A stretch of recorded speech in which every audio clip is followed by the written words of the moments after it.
প্যারিসকে আর পাত্তা দেয় কে? খোদ ফ্রান্সে যখন আরেকটা আইফেল টাওয়ার বানিয়ে ফেলেছেন ৭৭ বছরের এক দাদা আর তার ২২ বছরের নাতি।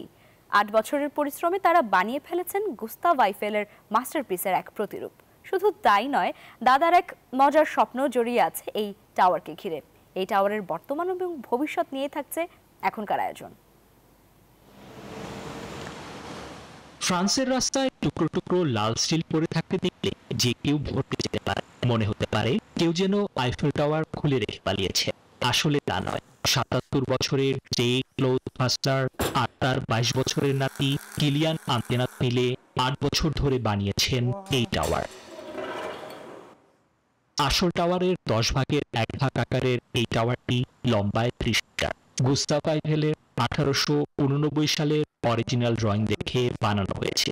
এমনকি রংটাও সেই পুরনো ভেনিস রেড। দাদার বয়স হওয়ায় এখন নাতি সবটা সাঁতার। আমি স্থপতি গুস্তাভ আইফেলের একজন পুরনো ভক্ত। আইফেল টাওয়ার বিশ্বের সবচেয়ে বিখ্যাত স্মৃতিস্তম্ভ, তাই আমি এটি তৈরি করতে চেয়েছিলাম। আগামী ২৬শে আগস্ট ট্রেনের সাহায্যে বিভিন্ন অংশ জুড়ে দাঁড় করানো হবে টাওয়ারটি। নিজের জমানো টাকা আর পুরনো ব্যবসার যন্ত্রপাতি দিয়েই এটি বানিয়েছেন ফাসলার। বিক্রি করার আগে তার শুধু একটাই স্বপ্ন, টাওয়ারের প্রথম তলায় একটা ঘুমিয়ে কাটানো। নিবিড় আমিন, নিউজ 24।